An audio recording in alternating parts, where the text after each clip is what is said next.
Yo les coachés, avant de commencer la vidéo, juste un petit mot pour vous remercier par rapport à ma dernière vidéo. Je vous parle un petit peu de mon accident de voiture. Je vous avoue qu'en postant cette vidéo, je me chie un petit peu dessus parce que sur cette vidéo, clairement, je suis en mode fragile. Princesse Sarah en PLS là, il n'y a même pas de mots. Et au final, vous avez super bien réagi. Vous m'avez envoyé plein de messages positifs. Vous m'avez dit que j'avais bien fait de faire cette vidéo à chaud parce que du coup, ça allait sensibiliser plus de monde, etc. Donc aujourd'hui, je vais vous parler d'une méthode vraiment cheatée. Il n'y a pas d'autre mot. T'as l'impression limite de tricher en l'utilisant. Cette méthode, ça s'appelle le jeûne intermittent. Et en gros, ça consiste à ne pas manger pendant au moins 16 heures tous les jours. En gros, par exemple, tu vas manger de midi à 20 h, donc c'est étalonné sur 8 heures. Mais il faut qu'à 20 h, par contre, tu aies fini de manger. Il n'y a plus rien qui rentre dans ton corps de 20 h à midi le lendemain. Alors au début, moi, je me disais que quand on jeûne pendant plusieurs heures, le corps a tendance à se mettre en mode réserve. On a tendance à diminuer notre métabolisme, c'est-à-dire le nombre de calories qu'on brûle par jour. Et en fait, c'est complètement faux. C'est même tout l'inverse. On a une augmentation du métabolisme d'environ 14% qui est liée à l'augmentation de la production de certaines hormones. En fait, à l'époque des hommes paléolithiques, d'ailleurs, j'avais fait une vidéo sur le régime paléo. Si tu veux aller rire un coup, je te conseille d'aller la voir. Je te la mettrai dans le bouton i. À l'époque de ces hommes-là, ils mangeaient pas en se réveillant direct le matin. En fait, en général, ils se réveillaient, ils allaient chasser le bison, le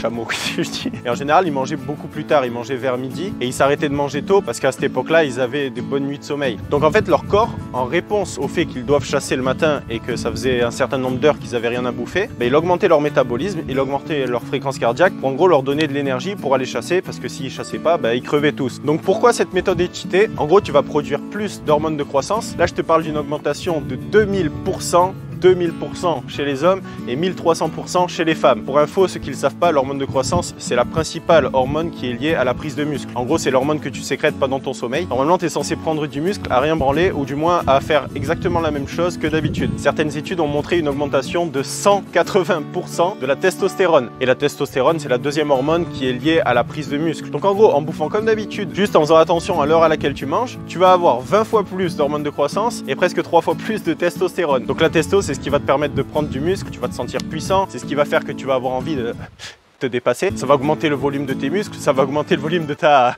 détermination et du coup il y a énormément d'avantages à pratiquer le jeûne intermittent.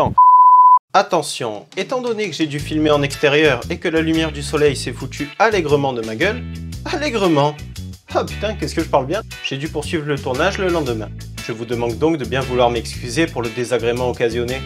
Désagrément. Waouh. Ouais, c'est bon, j'ai compris, je ferme ma gueule. Donc en gros, je te récapitule. En faisant le jeûne intermittent, tu vas prendre du muscle parce que tu sécrètes plus d'hormones de croissance, plus de testostérone. Tu vas perdre du gras parce que tu augmentes ton métabolisme suite à une sécrétion plus importante de noradrénaline et tu vas avoir une vitesse de récupération accrue. Ton corps va se régénérer plus vite après une séance. Donc là, tu es peut-être en train de te dire que je me fous de ta gueule. J'ai pensé comme toi, t'inquiète pas, mais depuis le temps, tu dois me connaître maintenant. Moi, j'aime bien la théorie, je préfère la pratique. Donc je t'annonce que je suis déjà en train de tester le jeûne intermittent pour voir s'il y a des résultats en prise de masse comme en perte de gras. Donc si c'est pas déjà fait, je te conseille de t'abonner à cette chaîne, d'activer la cloche des notifications et la vidéo devrait arriver d'ici environ 2-3 semaines grand maximum. Et voilà pour cette vidéo, j'espère qu'elle t'a plu, qu'elle t'a bien renseigné. La semaine prochaine, je sors une autre vidéo sur le jeûne intermittent parce que là, je t'ai parlé des bienfaits sur la perte de gras, sur la prise de muscle, mais il y a aussi énormément d'avantages sur la santé. Donc la vidéo de la semaine prochaine, elle va parler justement des avantages qui sont liés à la santé par rapport au jeûne intermittent. Si la vidéo t'a plu, pense à la liker. N'hésite pas à partager ton expérience en commentaire si tu as déjà testé le jeûne intermittent ou d'autres méthodes de diète. Et moi, je te félicite parce qu'aujourd'hui, tu t'es repris en main, ma gueule.